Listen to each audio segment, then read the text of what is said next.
大家好，為什麼飯店裡面的家常豆腐會這麼好吃呢？其實做法非常的簡單，這樣炒出來的豆腐鮮香入味，比飯店的還要好吃。接下來一起來了解一下具體是怎樣制作的吧。今天花3元錢買了4塊豆腐。其實挑選豆腐也是有技巧的，我們最好挑選這種嫩豆腐。嫩豆腐做出來口感更細膩，唯一的缺點就是很容易碎，所以我們在操作的過程中一定要轻轻的，像视頻中這樣切成 1.5 公分左右的小長條，最後切成 1.5 公分左右的小方塊。我們盡可能的切均勻一些，使其在後續烹飪的過程中成熟度一致。全部切好，放在大一點的碗中。豆腐營養豐富，也是我們餐桌上最常見的一道食材。接下來我們要簡單的準備一些配菜和配料。準備1小節五花肉，首先把豬皮切下來，因為豬皮的肉質比較硬。然後把五花肉切成薄片，我們盡可能的切薄一些。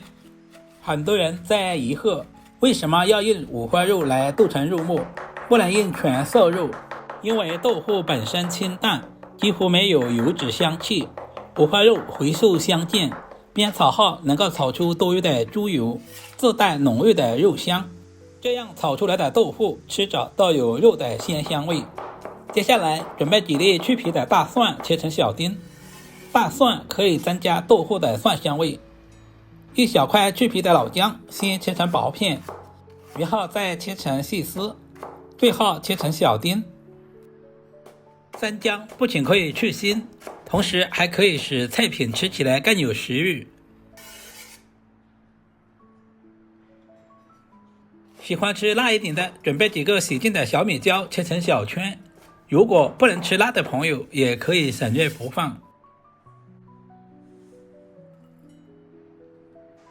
炒家常菜，我喜歡提前調個料汁，碗中加入大半勺的食鹽，加入1勺蚝油，少許的紅燒醬油上色，松茸鮮和白糖，然後再加入胡椒粉去腥增香，倒滿多一點的清水，把調味料完全化開。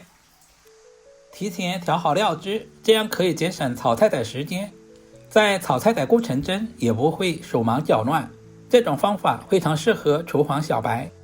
提前準備一鍋開水，加入小半勺的食鹽，攪拌至化開。接下來把豆腐直接倒在鍋裡，我們要提前把豆腐焯下水，這一步的目的是去除豆腐的豆腥味。靠上鍋蓋，大約煮2分鐘左右。像這種嫩豆腐，在炒制的過程中很容易碎，我們可以稍微的多煮一會兒。分享一個小技巧，豆腐經過這樣煮制一下，不僅可以去除豆腥味，同時還可以增加豆腐的韌性，在後續炒制的過程中不容易碎。把豆腐煮制成視頻中這樣就直接撈出來，控水備用。另起鍋，加入少許的食用油，油溫燒至2成，我們把肉末倒在鍋裡，提前把肉末炒散開來。在炒肉末的過程中，我們一定要低油溫下入，這樣很容易就把肉末給炒散開來了。如果油溫太高的話，肉末很容易爆成團，這也是飯店不外傳的小技巧。接着加入1大勺的紅油豆瓣醬，把豆瓣醬炒出香味，炒出紅油，這也是整道菜好吃的關鍵。接着把控干水分的豆腐直接倒在鍋裡，接下來把準備好的料汁直接倒下去，用鍋鏟稍微的翻動一下，使豆腐完全浸泡在湯汁裡面。這裡動作一定要輕輕的，不然的話豆腐還是很容易碎。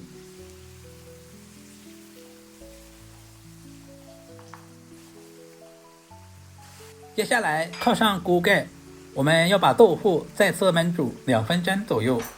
俗話說，千滾豆腐万滾魚，豆腐我們一定要稍微的多燜煮一會兒。很多朋友炒豆腐稍微的翻炒幾下就出鍋，難怪那樣炒出來的豆腐非常的寡淡，難以下咽。大約2分鐘左右，接下來把切好的姜蒜、小米椒直接倒在鍋裡，快速翻炒均勻，使豆腐充分的吸收姜蒜的香味和小米椒的辣味。最後我們少量多次的加入水淀粉，每加入一次用鍋铲推动一下，這樣不僅防止豆腐粘鍋或者是結坨，最好是分2到3次加入。親愛的朋友們，視頻都看到這裡了，借您發財的小手點個讚再走唄。您的每一個點讚和留言都是我前進最大的動力，非常感謝您一直以來的支持與鼓勵。最後加入少許的芝麻香油增加香味，喜歡吃麻辣味道的也可以加入少許的花椒油。鍋裡面的湯汁紅亮的，裹着每一塊豆腐，看起來特別有食慾。加入切好的蔥花點綴一下，同時增加香味。一道營養又下飯的家常豆腐就這樣做好了，裡面加入了肉末，吃着有肉的鮮香味。這樣炒出來的豆腐鮮香滑嫩，吃起來特別的入味。主要是操作還十分的簡單，廚房小白都能夠輕鬆的掌握。如果今天的視頻對您的廚藝有那麼一點點幫助，就麻煩點讚、收藏、留言並轉發出去。點我頭像還可以看到更多家常菜制作視頻。好了，今天的視頻就簡單的分享到這裡了，我們下個視頻再見吧。